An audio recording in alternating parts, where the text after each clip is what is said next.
Assalamualaikum warahmatullahi wabarakatuh. Perkenalkan, nama saya Muhammad Rahmat Hidayat dari kelas HKIA dengan NIM 101230030. Di sini saya akan menjelaskan sedikit tentang 3 materi dari mata kuliah metodologi studi Islam.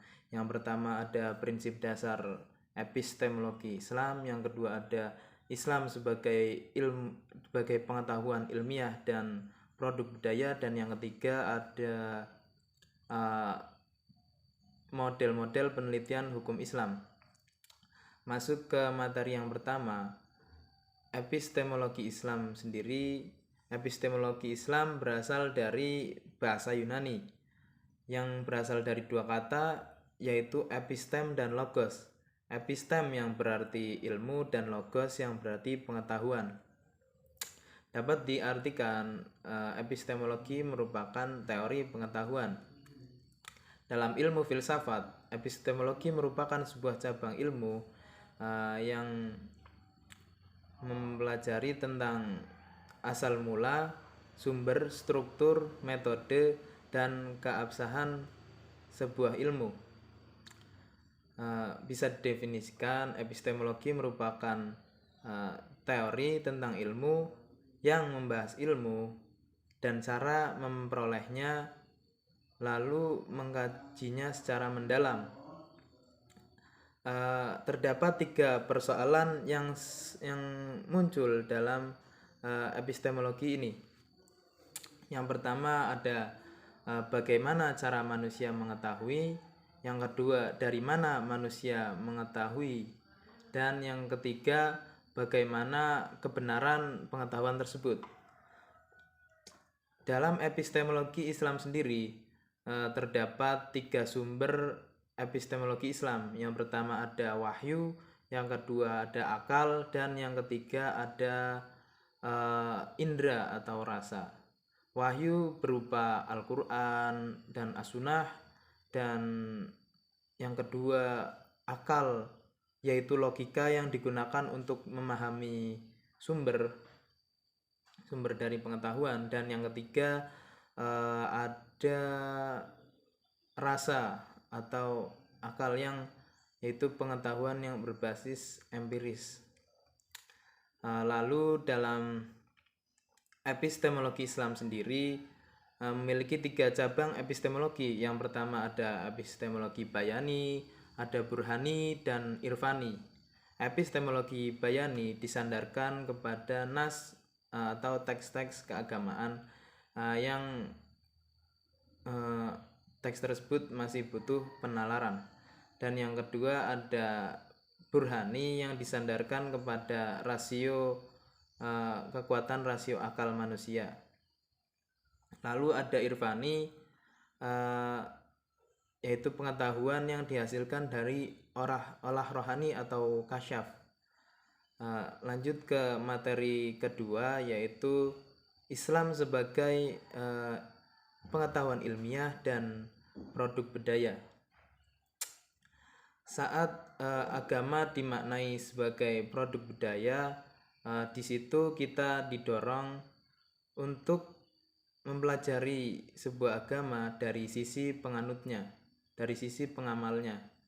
Maksudnya saat agama sudah difahami lalu diamalkan, pastinya agama tersebut akan selalu bersinggungan dengan kehidupan sehari-hari, kehidupan sosial sehari-hari, dan pastinya juga akan bersinggungan dengan budaya. Nah, disitulah bagaimana kita memahami agama tersebut dari sisi pengamalannya tadi. Agama dan budaya merupakan sesuatu yang berbeda, namun antara satu dengan lainnya tidak bisa dipisahkan, karena setelah agama difahami pasti akan bersentuhan dengan kehidupan sehari-hari. Lalu cara memahami agama sendiri terdapat 2 pendekatan. Yang pertama ada pendekatan studi sosial, dan yang kedua pendekatan ilmu budaya. Hal ini penting untuk dipahami karena tujuan memahami sebuah agama itu memiliki dua tujuan. Yang pertama untuk mengetahui, memahami, menghayati, dan mengamalkan agama tersebut. Ini khusus dalam hal ini agama Islam, ini khusus untuk umat Islam. Dan yang kedua untuk menjadikan agama sebagai objek penelitian. Nah, yang kedua ini umum untuk siapa saja, tidak hanya untuk umat Islam saja, tapi bisa dilakukan oleh semua orang. Dan dalam penelitian yang pertama, yaitu agama sebagai untuk diketahui dan diamalkan, kita melihatnya hanya dari sisi doktrinal atau ajaran-ajarannya saja. Sedangkan untuk yang kedua, yaitu agama dijadikan sebagai objek penelitian, kita bisa melihat agama dari sisi manapun. Lalu agama dengan budaya, agama sendiri, agama tidak akan menolak budaya, agama tidak menolak budaya selama budaya tersebut ruhnya atau pelaksanaannya sejalan dengan ruh agama. Seperti contohnya pada dulu dakwah Wali Songo, yang mana agama bisa mengakomodir, agama bisa menyatu dengan kebudayaan yang sudah ada sejak dari dulu, sehingga masyarakat pada waktu itu mudah sekali dalam menerima agama Islam. Selanjutnya materi yang ketiga, yaitu yaitu model-model penelitian hukum Islam. Penelitian hukum Islam terbagi menjadi dua. Yang pertama ada penelitian hukum Islam deskriptif dan penelitian hukum Islam yang normatif. Penelitian hukum Islam sendiri adalah proses untuk menemukan aturan hukum, prinsip hukum, maupun ajaran hukum dari sebuah agama untuk menjawab suatu permasalahan yang ada. Yang pertama, penelitian dengan cara deskriptif. Penelitian dengan cara deskriptif sendiri bertujuan untuk mendeskripsikan kejadian hukum Islam sebagai suatu fenomena sosial yang bersinggungan dengan gejala sosial lainnya. Penelitian hukum Islam deskriptif mendeskripsikan fenomena hukum dengan mencari hubungan faktor-faktor hukum dengan faktor-faktor yang non-hukum.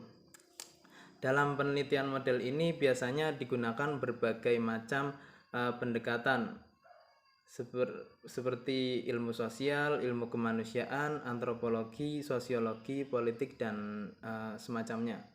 Lalu ada yang kedua, penelitian hukum Islam secara normatif. Dalam model penelitian hukum Islam secara normatif ini, tujuannya untuk menyelidiki norma-norma hukum Islam untuk menemukan kaidah tingkah laku yang dianggap terbaik yang bisa diterapkan untuk memberikan ketentuan hukum terhadap suatu masalah yang ada. Dengan demikian, penelitian hukum Islam normatif melakukan penyelidikannya terhadap norma hukum Islam dalam peraturan hukum yang bersifat umum atau kenyataan normatif. Lalu penelitian hukum Islam normatif kebanyakan itu menggunakan metode usul fikih untuk menemukan norma hukum Islam yang sesuai untuk diterapkan di suatu masalah.